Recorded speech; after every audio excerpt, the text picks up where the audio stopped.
साल 2020 का सबसे बड़ी डकैती मामले में पुलिस को बड़ी उपलब्धि मिली जब डकैती के मुख्य आरोपी भूषण साहनी को पुलिस ने इंट्रोगेट किया तो इस डकैत ने आरोप स्वीकारोक्ति कर ली और पुलिस की पूछताछ में इस डकैती में शामिल सारे अपराधियों के नाम और पते का खुलासा कर दिया। आपको याद दिला दें कि 9 दिसंबर को दरभंगा के डगरू सेठ नामक दुकान के मालिक पवन लाठ की दुकान से 20 करोड़ से भी अधिक कीमत की आभूषण और नकदी की डकैती दिन दहाड़े की गई थी। दुकानदार ने पुलिस में दर्ज कराए अपने एफआईआर में सिर्फ 7 करोड़ की लूट का मामला दर्ज कराया था। इस डकैती का मुख्य आरोपी भूषण साहनी ने दरभंगा पुलिस से बचने के लिए हाजीपुर कोर्ट में आत्मसमर्पण कर दिया था। पुलिस ने आरोपी भूषण साहनी को पूछताछ के लिए रिमांड पर लिया और इस पूछताछ के बाद पुलिस चौंक गई कि इस डकैती की योजना अपराधियों ने 4 दिसंबर को ही फाइनल कर लिया था और डकैतों ने 9 दिसंबर को इस घटना को अंजाम देने के बाद अखबार पर नजर गड़ाए हुए थे ताकि पता चल सके कि इस सारे डकैतों ने मिलकर कितनी की डकैती डाली थी। आपको आश्चर्य होगा कि डकैत लूटे गए ज्वेलरी की कीमत जानने के लिए 10 दिसंबर के न्यूज़पेपर में छपी लूट की खबर को काट कर शेयर कर रहे थे, जिसे पुलिस ने जांच के दौरान पकड़ लिया। इस डकैती का गैंग लीडर का अहम पुलिस इंट्रोगेशन आपको दिखा रहे हैं ताकि आप हकीकत से परिचित हो जाएं कि आखिर यह भूषण साहनी कौन है। सुधांशु, भुट्टा और हम गए थे, रोहित गया था, आमन गया था।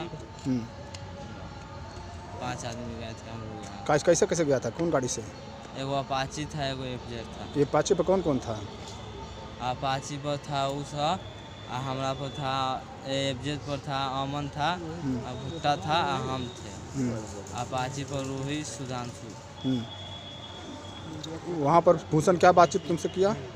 वहाँ गए तो वहाँ गेला के बाद पहले सिगरेट उगरेट पिए, उसके बाद चल गए खाना खाने शादी में से आए खाना खा के तो भूषण बोला कि भैया ये वो यहाँ कान ढूंढने वाला है बहुत बड़ा तो उसे बतियाने लगा। उतने पर हमको फूफा आवाज़ मारने लगे तो हम अपना चले गए घर। कांड के बारे में क्या बोला, कौन कांड? सोना कांड के बारे में बोला था। तो तुम क्या बोला? तो हम बोले कि बच्चा से काम नहीं है कि तुम लोग लूट लेगा।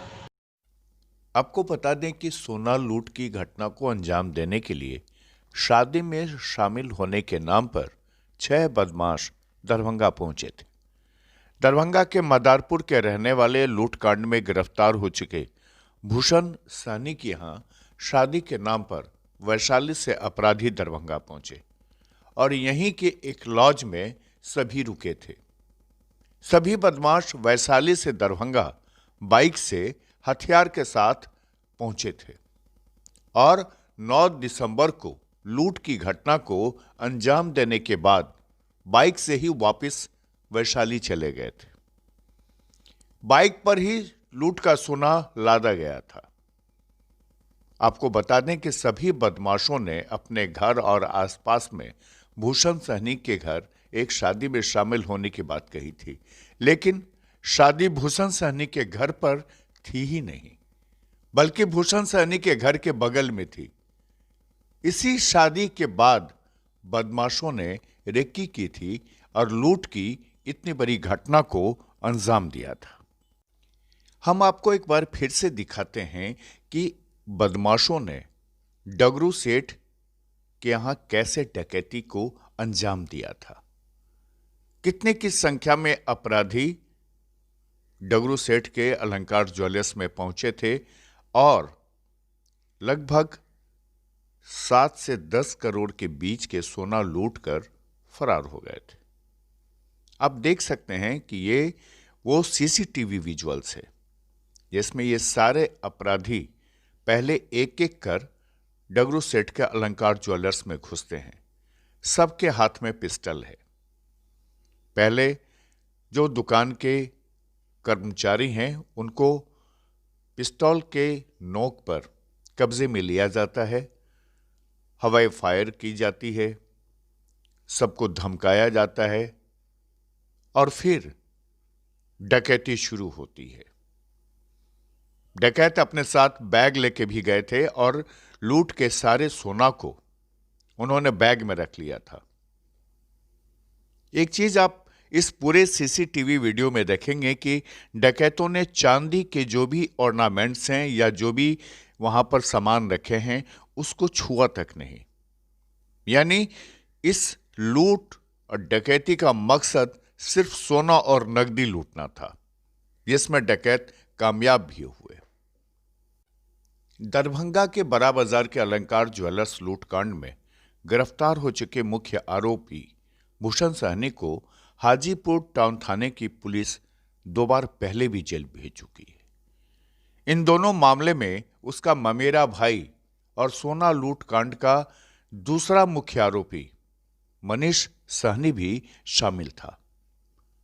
दरभंगा टाउन थाना पुलिस ने 2014 और 2016 में इन सबको एक बार गिरफ्तार भी किया था, जबकि भूषण सहनी को हाजीपुर टाउन थाना पुलिस ने 2014 और 2016 में जेल भेजा था।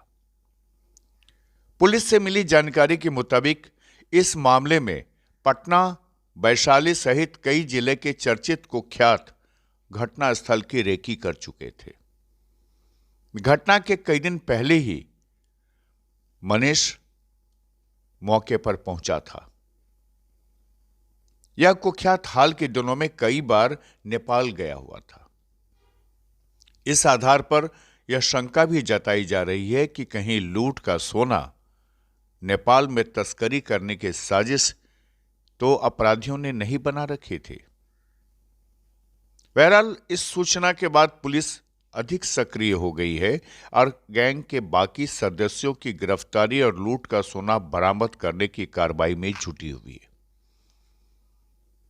हमने आपको वो सारी तस्वीर दिखाई है, पुलिस इंट्रोगेशन से लेकर कैसे लूट की घटना को अंजाम दिया था अपराधियों ने, यह तक आपको दिखाया है। और हम कोशिश कर रहे हैं कि पुलिस को इस वीडियो से मदद करें ताकि लोग जानकारी दें कि यह सोना आखिर अपराधी कहां ले गए। खुलासा के लिए दरभंगा से जितेंद्र कुमार की रिपोर्ट।